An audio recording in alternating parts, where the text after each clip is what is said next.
베드로전서 3장 20절 그리고 21절입니다.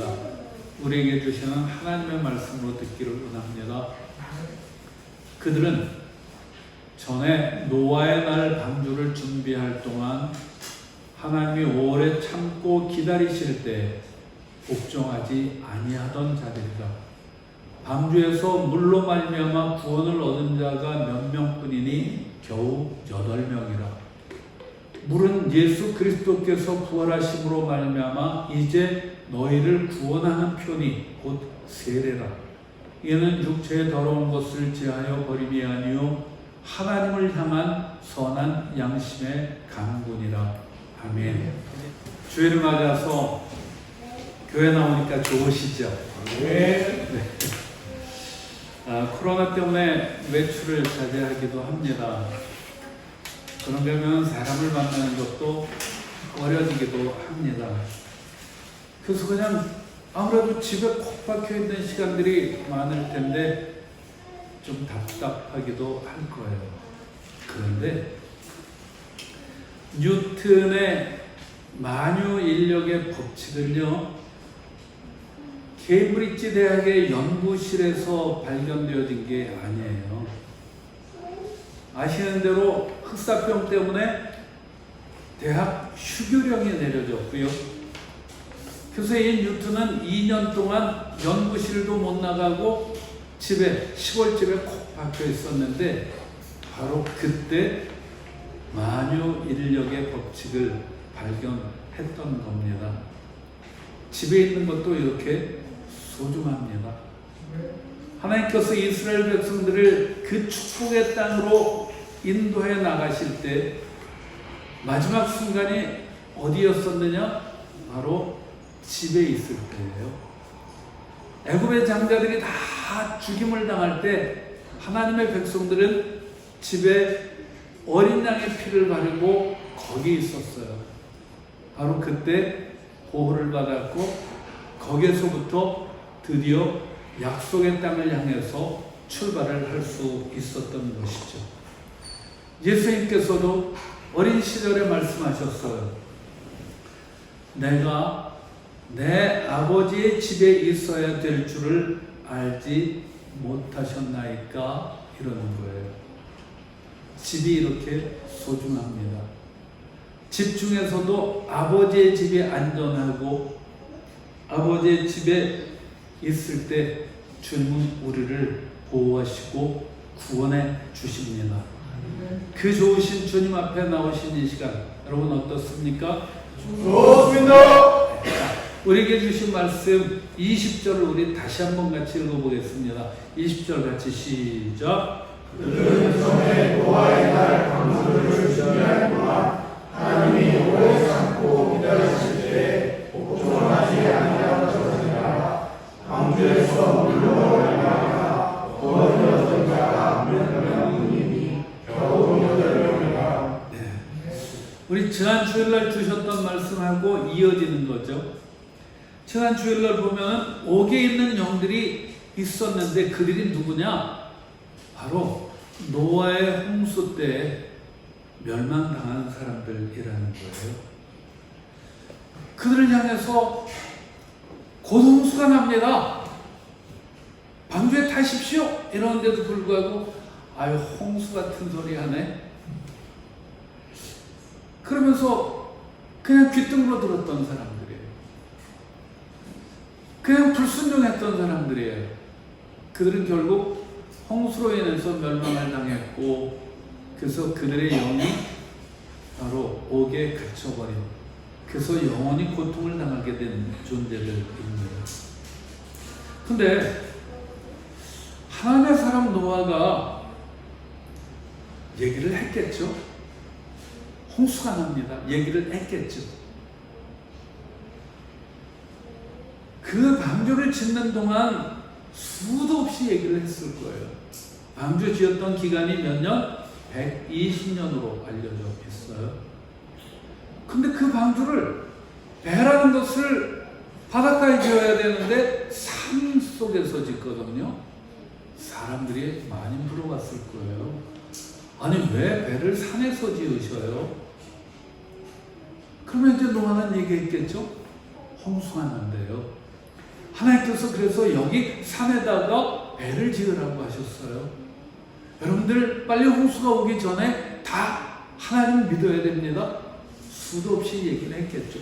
왜냐하면 그랬던 기간이 자그마치 120년이니까. 그런데 노아는 그런 얘기를 할 수 있었던 것은 하나님으로부터 얘기를 들었기 때문이죠. 하나님께서 노아에게 뭐라고 그러셨냐면은 지금부터 7일이면 내가 40주 야를 땅에 비를 내려 내가 지은 모든 생물을 지면에서 쓸어버리리라 그러셨어요. 그래서 여지껏 120년 동안도 얘기를 했겠지만은 홍수가 나기 얼마 전부터는 막 급한 마음으로 이렇게 얘기를 했을 거예요. 그런데도 불구하고 그들은 노아의 말을 믿지 않았어요. 왜? 이렇게 중요한 얘기인데, 이제 홍수가 나는데, 이제 큰일 나는데, 이제 다 이 배 타지 않으면 멸망을 당할 거라고 하는데도 불구하고 왜 그들은 믿지 않았을까요? 하이, 나 여지껏 살아오면서 비가 40일 동안 내리는 건 본 적도 없어. 난 그런 얘기는 들어본 적도 없어. 이랬을 거예요. 즉, 아무리 소중한 얘기를 해도요, 내가 경험했던 그것을 더 믿는 거예요. 자기가 생각하는 그거를 더 믿는 거예요. 그래서 결국 불순종하는 사람이 되어지고 마는 거죠. 그렇게 믿음 없는 사람들인데도 불구하고 하나님께서는 그들 향해서 어떻게 하셨다고요? 오래 참고 기다려주셨어요. 왜? 왜 말 잘 듣는 사람을 향해서 오래 참고 기다리시는 게 아니라 왜 말도 안 듣고 순종하지도 않는 자들을 보면서도 오래 참고 기다려 주셨을까요?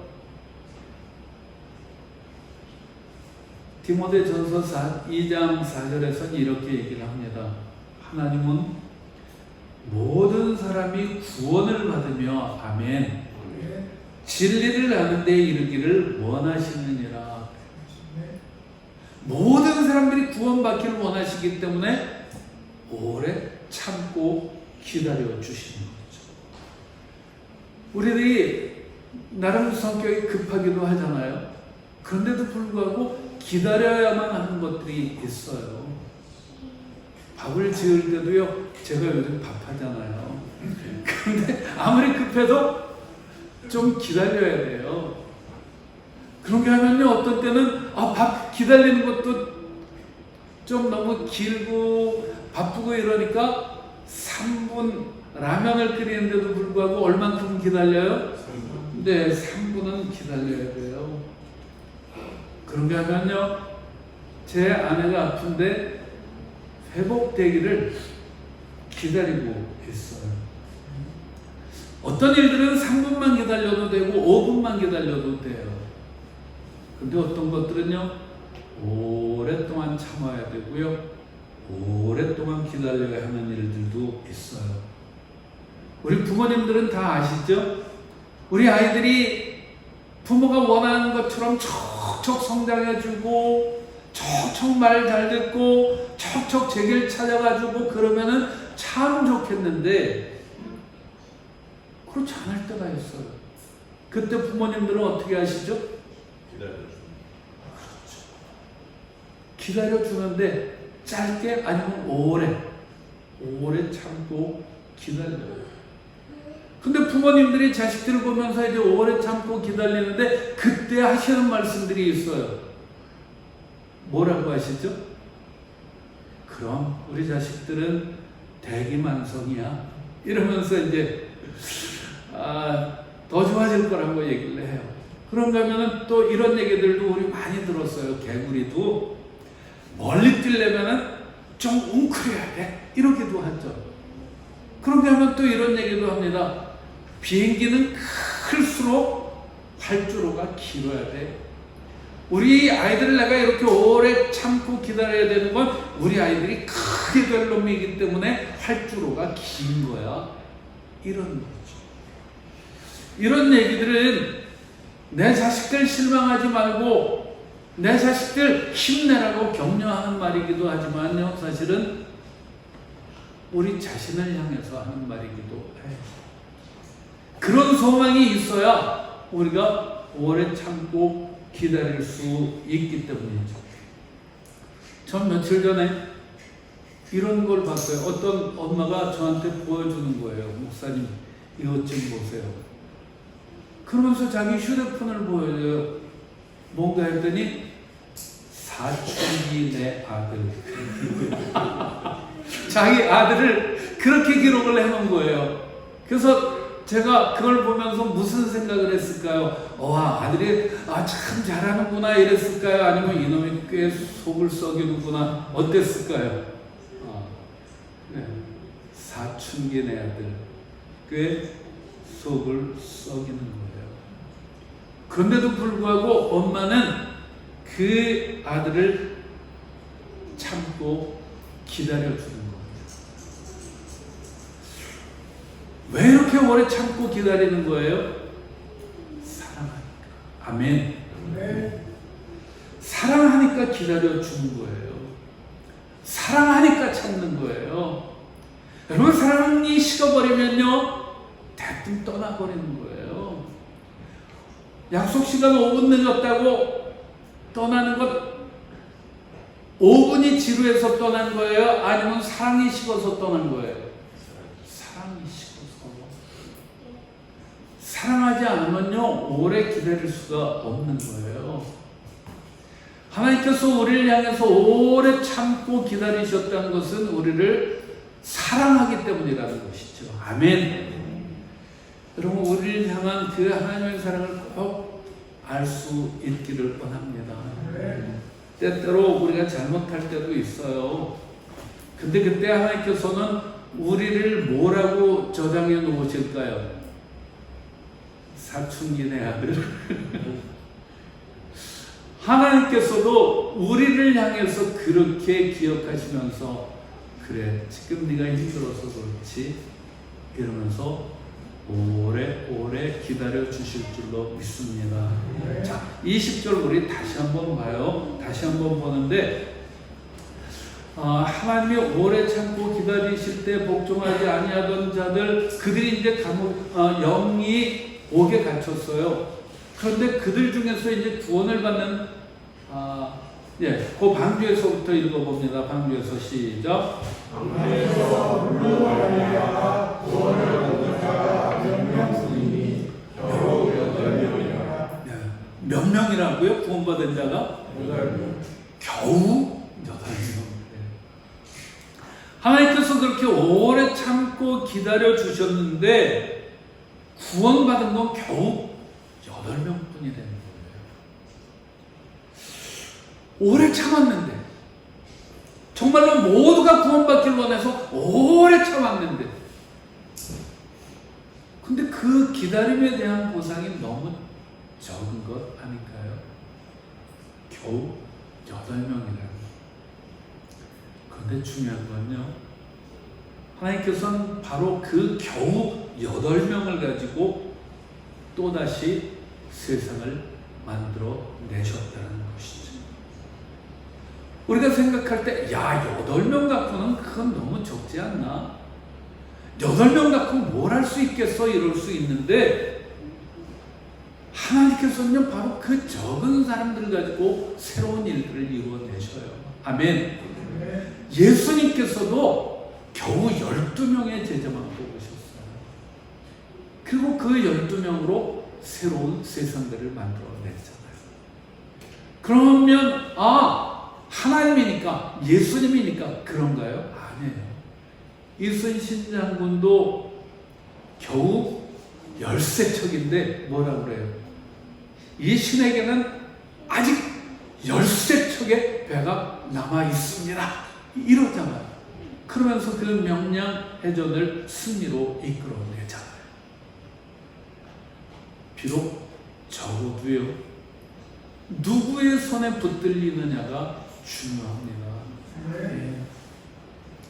그러면은, 그래, 맞아, 달랑 8명 구원받았지만 그 8명 한 사람 한 사람이 대단했을 거야. 그 한 사람이 어쩌면 일당백하고 일당천하고 이러는 사람이 아니었을까?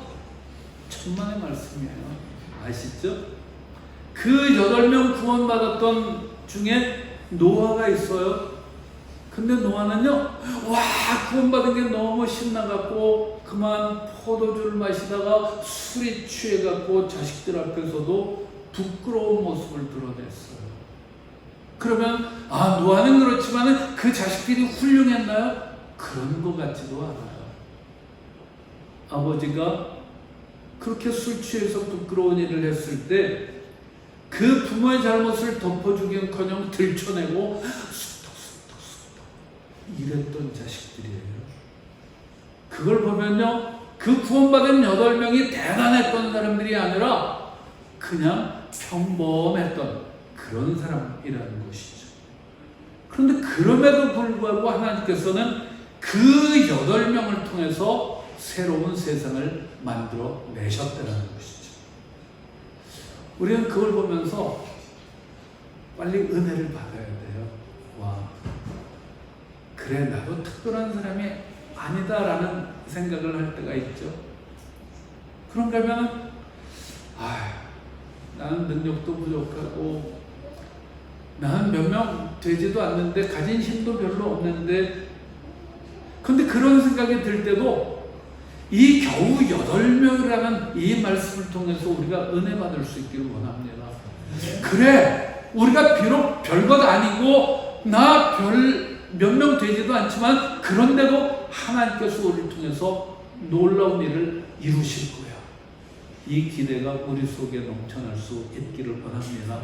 아멘. 자, 이제 20절 다시 한번 볼게요. 21절 다시 한번 21절 같이 시작. 우리는 예수 그리스도께서 돌아가시고 말미암아 이제 너를 구원하는 분이 곧 세례라. 이는 육체에 더러워서 죄하여 버림이 아니요 하나님의 향한 선한 양심의 강군이라. 아멘. 자, 세례가 뭐라고요? 구원하는 표. 세례? 우리 다 받았죠? 근데 그게 구원하는 표래요. 웨스트민스터 문답에 보면요, 28장에 그렇게 나와요. 세례란 무엇인가? 죄 씻음의 표, 이렇게 기록하고 있어요.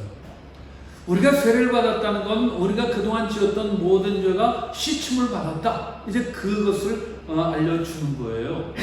자, 그러면은 우리가 세례 어떻게 받았죠? 부활절, 추수감사절 이럴 때 목회자가 물 좀 축혀갖고 머리에 이렇게 해줬죠. 그게 세례인가요? 맞아요. 그거는 이제 세례라는 예식을 하는 것이죠. 근데 이제 세례라는 것의 본래 의미가 뭘까? 그것은요, 원어로 보면은 밥티스마 들어보셨죠? 물로 씻는다 이런 뜻이에요. 물로 뭐를 씻어요? 죄를 씻는 거예요. 그런데 이 세례라는 말, 죄를 씻는다라는 말, 어원은 뭐냐? 밥토라는 건데요, 물에 완전히 잠기는 거예요.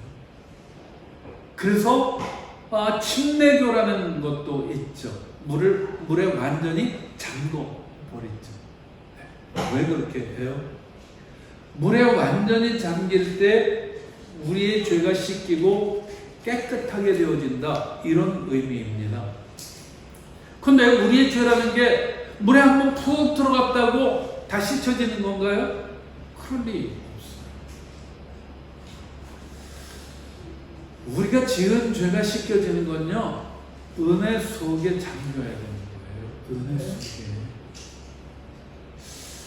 우리들은 다 나름 은혜를 경험해 봤는데, 다 세례를 받았는데, 그런데도 불구하고 여전히 죄를 짓기도 하죠. 왜 그럴까요? 왜 그럴까? 우리들은요, 살면서 나름 죄를 짓기도 해요. 또 누군가에 의해서 상처를 받기도 해요. 그래서 우리의 마음이 깨어지기도 하고요. 어떤 때 우리의 마음이 구멍이 뻥 뚫린 것처럼 그렇게 휑하니 느껴질 때도 있어요. 근데 이렇게 우리의 마음들이 상처를 받고 깨지고 구멍이 나 있고 이러다 보니까요, 은혜가 들어오기는 하는데 다 빠져나가고 마는 거예요. 우리가 분명히 예배를 드리면서 좋다, 그래, 맞아, 저렇게 살아야 돼 이러는데, 그런데 그렇게 은혜를 받았음에도 불구하고 예배 마치고 나가다가 누구하고 조금만 부딪혀도, 누구의 눈길이 조금만 마음에 안 들어도 벌써 마음이 냉랭해져요. 예배 잘 드리고 이제 나가는데 누가 식사하고 가세요. 괜히 나를 간섭하는 것 같아서 그것 때문에 마음이 썰렁해지기도 해요. 왜 이런 거예요? 왜? 분명히 은혜를 받았는데 왜 이렇게 금냉 우리의 마음들이 깨져 있기 때문이에요. 우리의 마음 속에 구멍들이 뻥뻥 뚫려 있기 때문에 은혜가 들어오긴 했는데 다 새버리고 마는 거예요. 그래서 구원받은 표가 세례인데, 세례라는 것은 완전히 물에 잠겨야 되는 거구나. 우리가 한때 은혜 받은 걸로는요, 은혜가 새나가고 말아요. 우리가 깨진 그릇이지만은 은혜가 그 물이 빠지지 않는 방법은 뭐예요? 물 속에 푹 잠겨 있으면 되는 거잖아요. 마찬가지예요. 우리가 그 은혜의 물 속에 완전히 잠겨 있으면은 나는 여전히 상처받았고 구멍이 나는 사람인데도 불구하고 우리에게 은혜가 빠져나가지를 않을 수 있는 것이죠. 바로 그런 상태가 구원받은 표라는 거예요. 이 표라는 거에 뭐냐? 상태라는 단어예요. 세례라는 것은 구원을 과거에 한번 받았다, 이게 아니라 이제는 구원받은 상태로 살아갈 때 우리가 세례받은 사람답게 살아가는 것이죠. 우리 모두가 다 그렇게 살고 계시죠? 은혜 받은 사람답게 살고 계시는 거죠? 앞으로도 그렇게 살기를 원한다면 그 은혜 속에 푹 잠겨 있기를 주님의 이름으로 부탁드립니다. 자, 21절 다시 한번 보면요. 세례가 뭐냐? 구원하는 표래요. 근데 그거는 육체의 더러운 것을 제하여 버림이 아니라 하나님을 향한 선한 양심의 간구래요. 뜻이 확 와닿으셔요. 한국말인데도 쉽지 않죠. 현대어 성경으로 이렇게 번역이 되어져 있습니다. 세례는 단순히 우리 몸을 물로 깨끗하게 씻는다는 의미가 아니라 우리가 하나님께로 돌아와 죄에서 깨끗해지기를 하나님께 간구하고 그렇게 살기를 약속드리는 것입니다. 이게 현대어 성경이에요. 우리는 세례받으면 그걸로 인해서 내 육체의 모든 죄가 다 씻김받았어, 거기까지 생각하는데, 사실은 이제는 우리가 깨끗이 씻김을 받았으니까 이제는 하나님 앞에서 깨끗이 살겠다라고 다짐을 하는 것, 그것이 세례를 받은 사람이 하는 선한 양심의 간구라는 거예요. 이렇게 우리들은요, 선한 양심을 가지고 바람을 가져야 돼요. 그래, 내가 이제 깨끗함을 받았으니까 이제는 정말로 깨끗하게 살아야지. 이제는 내가 은혜를 받았으니까 이제 나도 은혜를 베풀면서 살아야지. 바로 이게 선한 양심의 간구라는 것이죠. 세례를 받은 사람들은 어떻게 살아야 하는지 그것을 가르쳐 주는 것이죠. 우리 이제 코로나로 인해서 많은 고통들을 당하고 있는데, 그런데 그 코로나를 통해서 우리들이 모든 걸 다 잃기만 하는 건 아니에요. 얻는 것도 있고 배우는 것도 있습니다. 요즘에는 반가운 사람들 만나도 그렇게 아수선뜻 못해요. 요즘 젊은 사람들은 어떻게 인사하죠? 서로 주먹질하죠. 반가운 사람 만나는데도 이래요. 그걸 보면서 느끼는 거예요.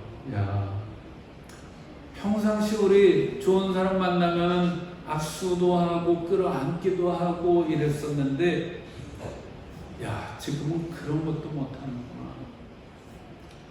전에는 그냥 이제 이 여름 되어지면은 팥빙수 하나 시켜놓고 여러 사람들이 그냥 각각 자기 숟갈로 입에 넣었던 걸 또 떠먹고 그래도 아무렇지도 않았는데, 이제는 그런 것도 할 수가 없어요.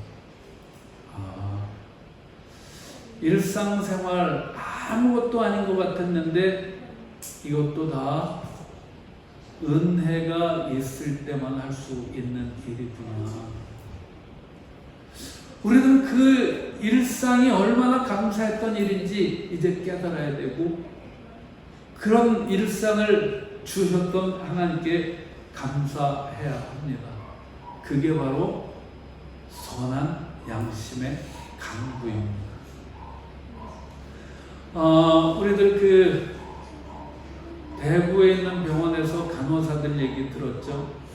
그 코로나 때문에 그 간호사들은요, 집에도 잘 못 들어갔대요. 환자들을 늘 대하고 그러는데 그 사람들이 또 집에 들어갔다가 식구들한테 옮기고 이러면 안 되니까 그냥 병원에서 자야 되는데, 마땅히 잘 데가 없으니까 장례식장, 영안실 이런 데서 그냥 잠을 잤었다는 거예요. 본인들도 힘들고 위험하고 그런데도 불구하고 그 자리를 지켜주는 것, 그것이 바로 하나님을 향한 선한 양심의 간구라는 것이죠. 저는 이제 그런 얘기들을 들으면서, 와, 살만 나는 세상을 만드는 건 뭐 큰 것을 해서가 아니라 이렇게 조금씩 희생하고 조금씩 배려할 때 세상이 살만 나는 거구나, 이런 것들을 알았죠. 여러분들도 이제 그런 기사들을 보고 들었겠지만은 그 대구 굉장히 큰 피해를 입었잖아요. 그런데도 불구하고 대구에서는 폭동도 일어나지 않았고 뭐 어떤 혼란도 없었어요. 그걸 보면서 미국 ABC 그 방송국의 이한이라는 기자가 이런 내용을 썼죠. 대구는 공황도 폭동도 혐오도 없었다. 일본 대지진 때 일어났던 사재기도 없었다. 오히려 착한 건물주 운동으로 서로를 감싸 안았다. 코로나를 통해서 함께 사는 법을 배웠다.